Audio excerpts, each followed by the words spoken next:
patriarcat de Constantinoble davant dels estaments oficials de Catalunya.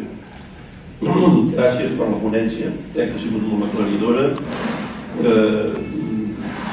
Finalment he dit la menció d'alguna cosa que crec molt interessant per la meva experiència, per exemple, de viure la diversitat religiosa a França i a Bèlgica, concretament. I, per exemple, que a vegades he assajat de voler transmetre a la classe política quan surten dubtes sobre el símbol, quan surten dubtes sobre el lloc de culte, quan surten dubtes sobre l'ensenyament, quan surten dubtes sobre la concepció de separació d'estat o religió, per dir-ho així. Primerament, per exemple, dir per què no es pot entendre aquí, en el nostre país, com a França, que quan hi ha una assemblea general o una festa amb una parròquia ortodoxa d'un departament de París, per exemple, el sotsprefecte o el mateix alcalde de París, acompanyat d'un regidor o acompanyat del cap de policia, són presents, perquè aquest és el seu assumpte. Són ciutadans i són administrats. Quin problema hi ha que el regidor sigui agnòstic o que el partit tingui un ideari que res a veure amb la religió o al contrari. Vull dir, per què no poden estar presents? Estar presents com a funció i com a administradors, com els meus representants, per dir-ho així, dintre de l'estat del país. Crec que això és una qüestió que aquí això es tindria que arreglar i fugir de discussions de tipus, no vull dir bizantines, perquè però tindria que quedar molt clar que el polític té que estar immers, inserit, perquè de facto hi és en la vida pública, de la mateixa manera que les religions, es vulgui o no es vulgui, estan inserides en la vida pública i tal com s'ha dit, el dret personal intransferible a l'altra persona, les col·lectivitats també tenen un dret concret. Això ens porta, per exemple, a la discussió dels símbols.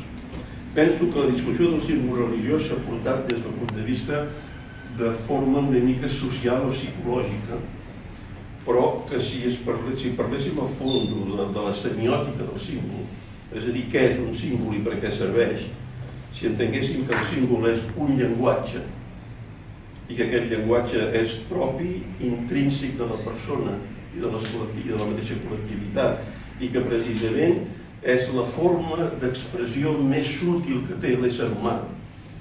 Aquelles coses abstractes que moltes vegades no podem dir de paraula, les tenim que dir mitjançant la simbologia, vol dir que normalment en la vida pràctica, tant si és polític com si és religiós com si és el que sigui, ho veiem això a la mateixa publicitat, el símbol, encara que equívoc, amb la seva comprensió per l'altre, és inherent a la nostra forma d'expressió, a la nostra forma de comunicació. Si entenguéssim això, vol dir que si una persona de totes nosaltres porta un símbol que forma part de la seva comunicació i que també fa que per aquell que no és ignorant i que s'ha esforçat per entendre en l'altre, que s'esforça per entendre en l'altre, per entendre'l, vol dir que si comprèn aquell símbol també comprendrà millor la persona i quin és el seu mode d'experiència i d'existència. I per tant els símbols no tindrien que fer por.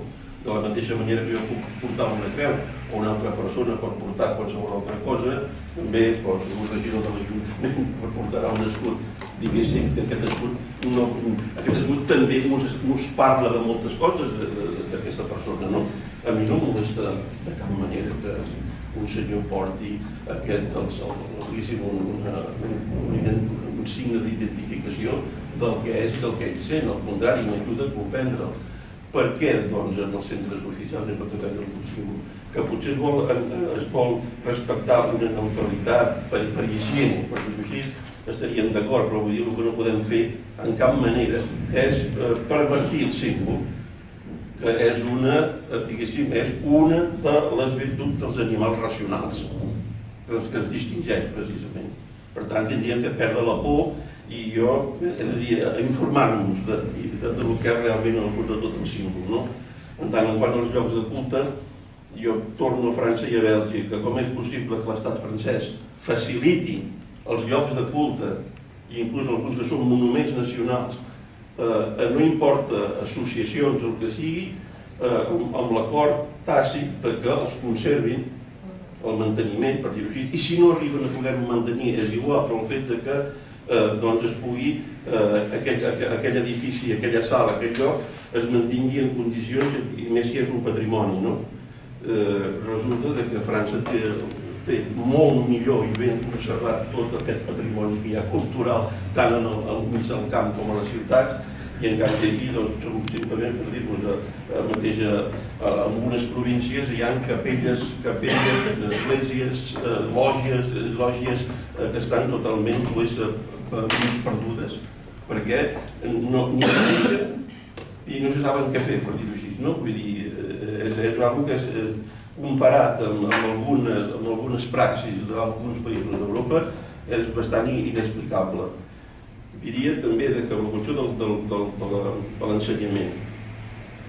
Ja estaria bé que en les escoles hi hagués, o ja hi hagués el que heu vingut a dir, un teacher off. Ja estaria bé. Però no podem perdre des del punt de vista, i també ho vull transmetre als polítics, que per les religions, per nosaltres, l'educació religiosa, l'ensenyament, és ensenyar un mode de viure i una experiència. No solament un descobriment intel·lectual, un coneixement intel·lectual de què és què, sinó que, a part de l'ensenyament, s'hi transmet experiències i vivències. I, per tant, tenim que pensar que què tindrem que fer?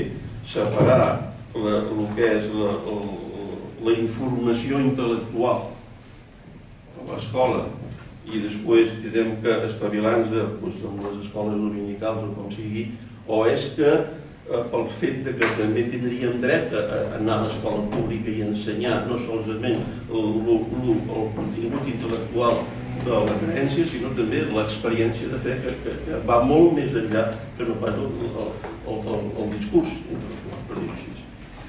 I després, finalment, dir-vos que quan a vegades des de la classe política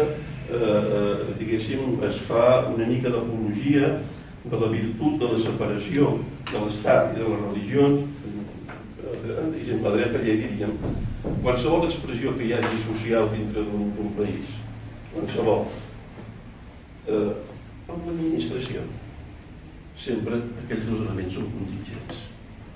No es poden separar de l'un i de l'altre. És a dir, jo, si tinc, viure en un estat que sigui, més igual que estigui confessional, gnòstic, ateu, és exactament igual. En tant que jo soc un administrat i compleixo amb les meves, amb la llibertat, respectant la llibertat de l'altre i aportant la contribució a l'Estat, aquesta contingència no es pot trencar unilateralment per part d'un grup.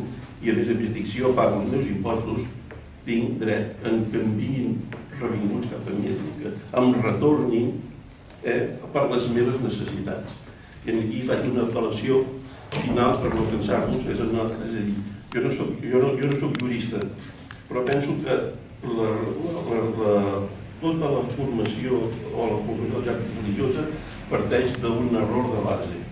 I és que nosaltres, les religions, són tractats, diguéssim, com protestant, com musulmà, com ortodoxa, i escolti, perdoni, jo soc un ciutadà, i a partir d'aquí vostè jo tinc que complir tots els ets i uts que em permeten conviure i ser respectat dintre d'aquest estat, i el que jo sigui, o el que jo m'expressi, i la manera de viure, mentre respecti l'altre i respecti, diguéssim, les meves obligacions, és una qüestió que quasi a l'Estat no tindria que saber ni què soc, ni què faig, ni què deixo de fer.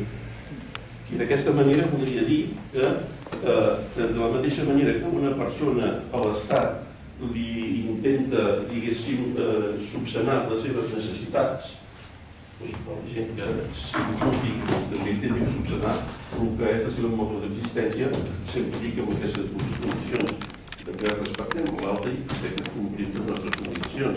Si fos així, jo penso que saltaríem tot un gran problema que que hi ha de sempre d'aquesta mena de fricció i d'encaix. Segurament perquè les nostres societats, encara la nostra societat, aquí, del temps de dictadura, encara no està prou madura per entendre l'encaix o el grau d'encaix que han arribat a altres països. Però clar, hi tenim que anar. Quin és el problema o quin és el temor que pot tindre ara una comunitat religiosa davant de la classe política emergent que entrarà doncs, en els ajuntaments? Bé, segurament aquests senyors saben molt poc del fet religiós i dirien que tindran que espavilar-se, perquè aquí hi ha gent cristiana, els musulmans ja porten de l'any 600, nosaltres portem 2000 de cristianisme i d'experiència. Vostès que arriben a l'Ajuntament tindran que decidir, porten 3 mesos. Tindran que fer un esforç, diguéssim, important per entendre com vivim, què som i quines necessitats tenim, i a més pensin que vostès ens administren perquè nosaltres els hem escollit i per tant no podem fer al revés. No es poden mirar com si ens miressin com conills d'índies i dir no, és que els hi farem això o farem això o pensem això, no. El que marca la pauta és el ciutadà. I dit això, comento totes aquestes qüestions perquè penso que el que ha dit la ponència és molt important, perquè veiem que malgrat les dificultats però hi ha països d'Europa on s'ha avançat més enllà de la llei, més enllà de la llei, més amb el que és aquesta contingència del fet religiós i el fet polític. Gràcies. Moltes gràcies per donar-me. Ara arribem en aquell moment crític. Ens hem regalat a nosaltres mateixos un horari. Aquest horari